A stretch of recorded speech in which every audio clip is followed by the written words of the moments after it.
And, if you'd asked me this question a couple of weeks ago, I would have said, automatically my mind would have went to when I got out of prison and November 4th, 2011 or 12. I was getting back in the lifestyle. My father kind of nicely said to me, hey, maybe you should leave town. You're not home. You're not asking for money. I don't know what you're doing.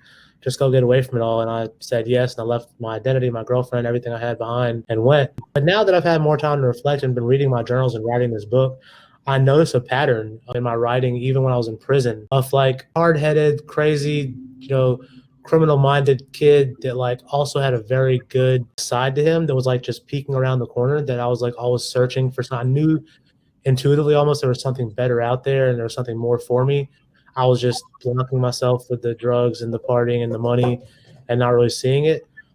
So I think the turning point, as to your question, like if I had to pinpoint it, I would say the same thing. But I believe that turning point, that it started before that, even when I was going through everything I was going through, in the middle of it, in the middle of planning how to make a next big, drug sale, coke sale, whatever it was, that my mind was also saying, one day I need to change the world. One day I need to write a book about this and teach people and help people and grow beyond it.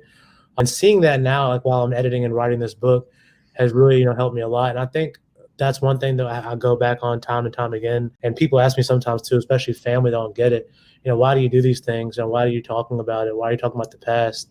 Like, I literally just gave the answer right before that. Like, it's helping me explore my past, myself, my past decisions, thoughts, become introspective and learn, even greater from the choices and the mentalities and the mind framing I was doing back then compared to how it is now. And also, the healing part of the journey, it takes time. We don't have to figure out one way to do it. My way is not necessarily the right way, but it did work for me the way that I've got it together. And I say it worked, and it's like it's over. Like it's definitely not an over thing. Things are always going to come up, and we're gonna always have days where we feel it stronger than other days. And it's just, I think the key thing is learning how to deal with things better and grow from that, and learning how that something's going to come up. You're going to have a down day or a bad day, or just feel crazy, or feel like crying, or feel like even something worse, like going back to depression or suicidal thoughts, and just know that it's okay to feel that, and it's okay to sit and think and feel it, and then start to work through it and understand it and get to the better side of that. Which is, if you can do that, then it's okay to have those kind of thoughts if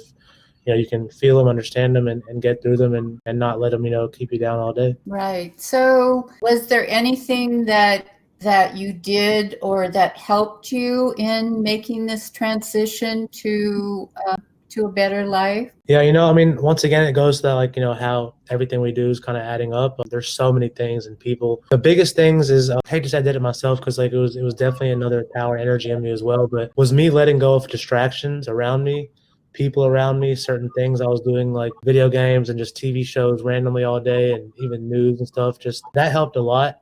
Getting in tune with myself and taking time to step away from everything that's going on in life, and just being out in nature and quieting myself, or just being alone and quieting myself, and just not looking for other options or advice or other basically hits of dopamine from social media or from this and that. Just really kind of getting in tune with that, and then feeding myself with positive information from YouTube, from books, from podcasts. There's a wealth of info out there. For the way I was feeling, when I really started to make changes, which I was at that time, the business still wasn't doing well. I was going through a separation with my now ex-wife. I was still off and on with, some drugs and drinking heavily and making bad choices. And, I really just was able to finally realize, like, hey, I want to do something different once again. And meditation and yoga and listening to these tapes, like, really helped me. At first I was just like, I don't know what I'm listening to stuff for. This is retarded. Like, I know a lot of this stuff. I'm wasting time. And then slowly I just kept on keeping on the background. I started realizing, like, just a small, subtle shift in the way I felt, and the way I was thinking, and the way I was dealing with problems that were arising around me, and the way I was viewing those problems, is not even problems anymore. It's just part of, the way I handle life and the way things come and you deal with them. So those are kind of like the biggest things. Did you have any mentors or people that inspired you? Yeah, I pull inspiration from a lot of places, but the YouTube podcast, as far as them go, like in the early days, Robin Sharma, Ralph Smart, Gary Vee, Tim Ferriss, Joe Dispenza, all these guys online, there's a wealth of information. Eckhart Tolle, and there's just so much information they have out there in these different groups, from mindset miracles, entrepreneurs, and business stuff and relationship stuff. There's just so much out there positive wise that I was almost like, because I was